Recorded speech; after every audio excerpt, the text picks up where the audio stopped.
Welcome back. We're shining our spotlight this morning on the case against Sean Diddy Combs and his latest push to get out of jail. He's awaiting sentencing on prostitution-related convictions.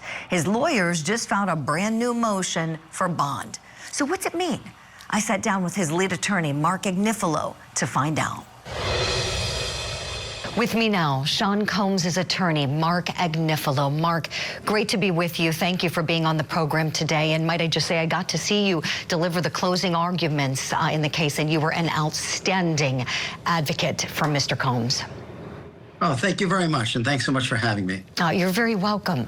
So let's get into this bail package that you have proposed. I read your motion, and you talk about the exceptional facts of this case and how the way the Mann Act is being applied is kind of like one of a kind. Would you walk us through what you mean by that, please? Sure. So the Mann Act was passed in 1910, and it's changed a few times through the years, but really what it's geared at, what it's focused on, is prosecuting people who make money from the business of prostitution. And that's not the allegation against Mr. Combs. The allegation of Mr. Combs, what the jury found, essentially was that he was a user of services provided by sex workers, essentially a John, for lack of a better word. And the Mann Act just historically hasn't been applied to Johns. It's a financial statute. It's really been applied at people who look to make money from prostitution. And so since that's not how it's being applied here, we made the argument that we have to, under the case law and the statutes in this area, that this is an exceptional reason and that Mr. Combs should be considered for release on bail because of it. Marc, I read in your motion, you say that Mr. Combs may very well be the only John sitting in a jail right now for his crimes. What makes you say that? So we've done a nationwide survey of Mann Act cases, and we're not all the way finished, but we've looked at probably close to 100 cases. And we don't see any other case where a John, the user of prostitution services, is being prosecuted under the Mann Act. There are instances where the user of prostitution services has some kind of connection with the arranger, the organizer, the people who make the money from the prostitution services. But in terms of just being a straight user of services provided by a sex worker, we think he might be the only person in the country.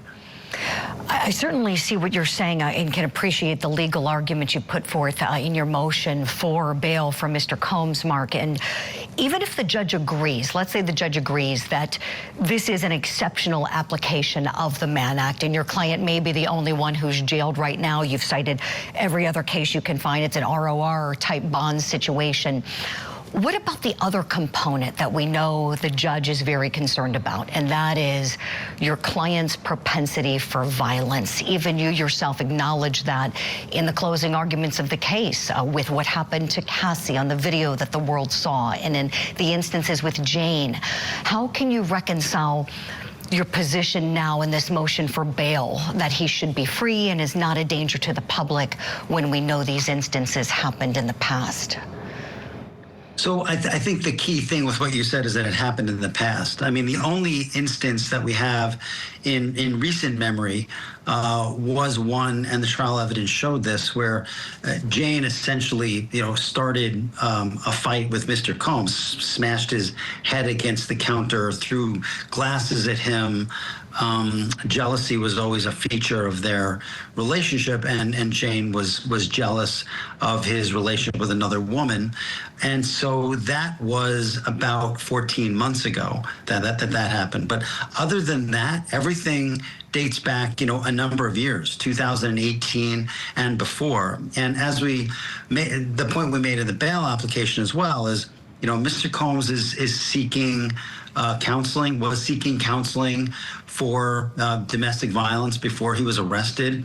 He was attending a program here in New York, and we really wish that he could have stayed in that program, but the federal government arrested him, and then he was in jail, and he couldn't continue with this very outstanding program, which I believe he'll come back to if he's released. And that's really, I started my career in the Manhattan DA's office, and I would see, all manner of domestic violence, and it's a very difficult crime for everyone involved. I mean, it's difficult, obviously, for the victim, who has to live in fear from one of the people in her lives that she's the closest to, or he's the closest to.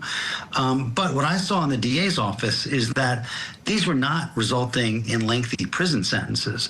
These were resulting in appropriate, treatment programs, self-awareness, therapy, things like that. And I think this is what Mr. Combs needs rather than an extended time in prison.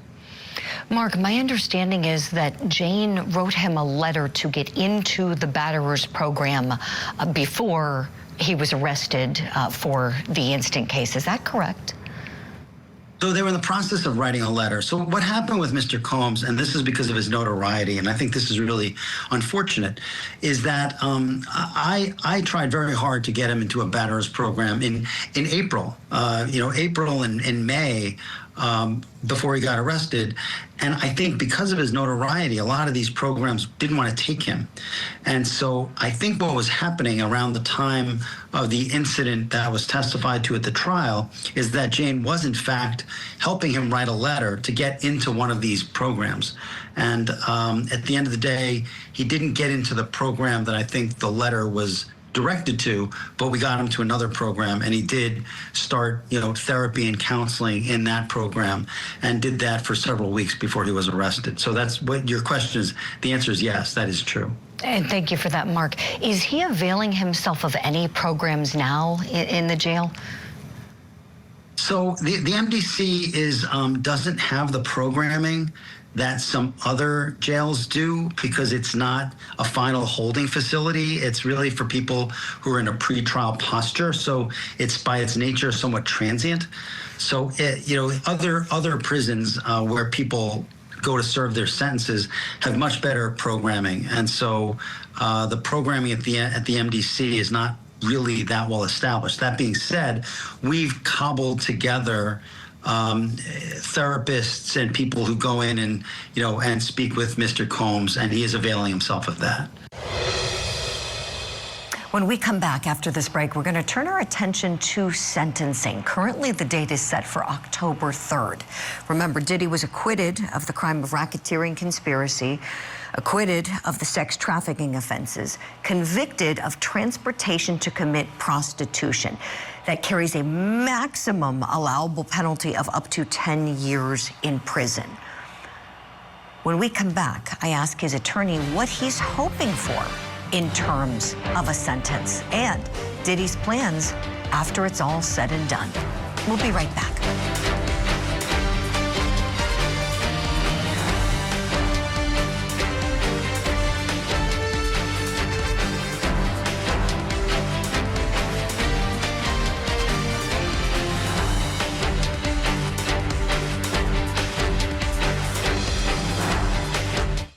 I'm Vinny Politan. Welcome to Closing Arguments. What's happening here? It's unreal. Let me show you exactly what happened. Closing Arguments with Vinny Politan, tonight at 8/7 Central, only on Court TV.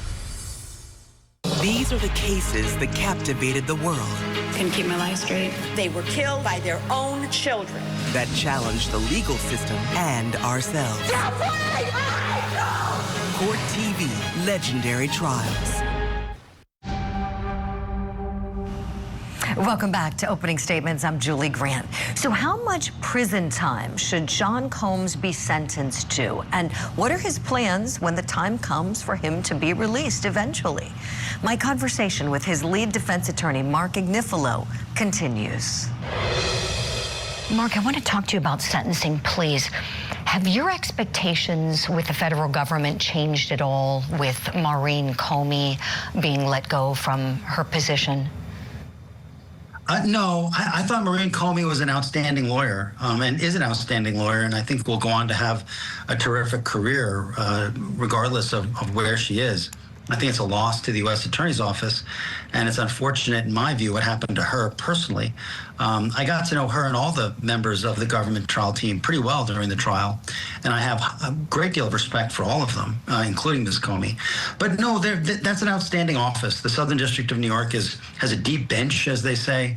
They're very good lawyers in the office and on this trial team. So I don't think the presentation of evidence or arguments will suffer, even though Maureen left. Marc, it seems like your team and the government are just miles apart on what kind of a sentence would be appropriate for Mr. Combs. What is your greatest hope, your most ideal hope for sentence for him? So my hope, obviously, is that he gets out as soon as possible.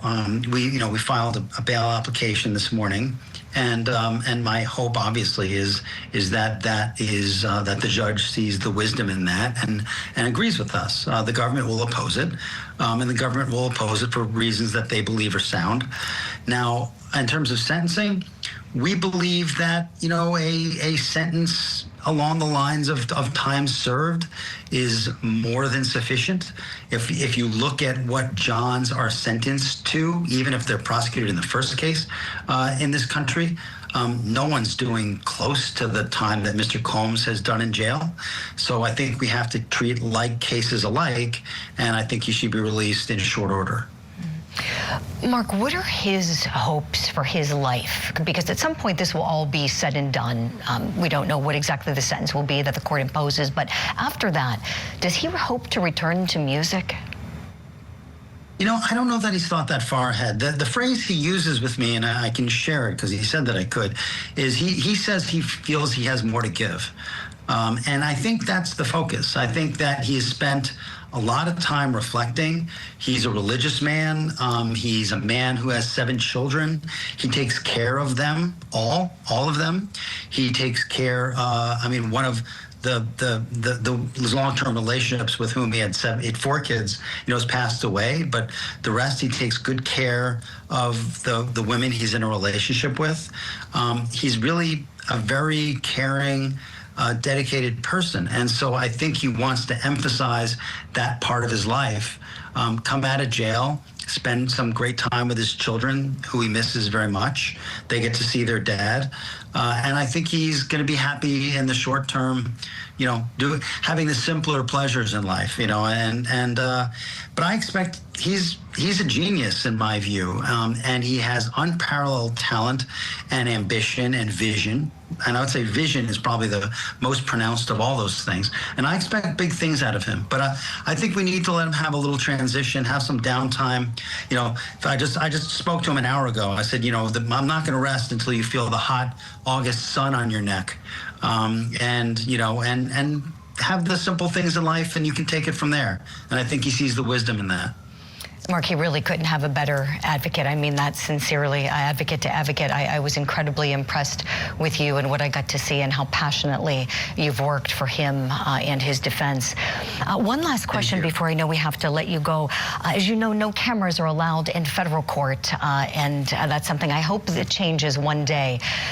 Tell me, if the public were able to have watched, do you think it would have perhaps changed any public opinions? In other words, is there anything you think the public might have missed in not being able to actually see the trial?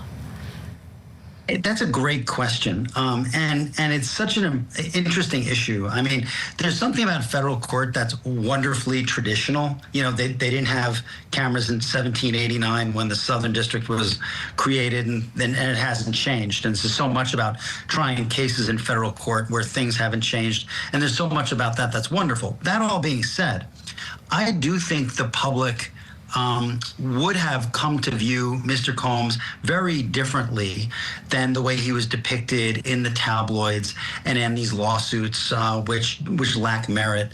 And I wish that they could have seen the evidence firsthand, the way the jury did.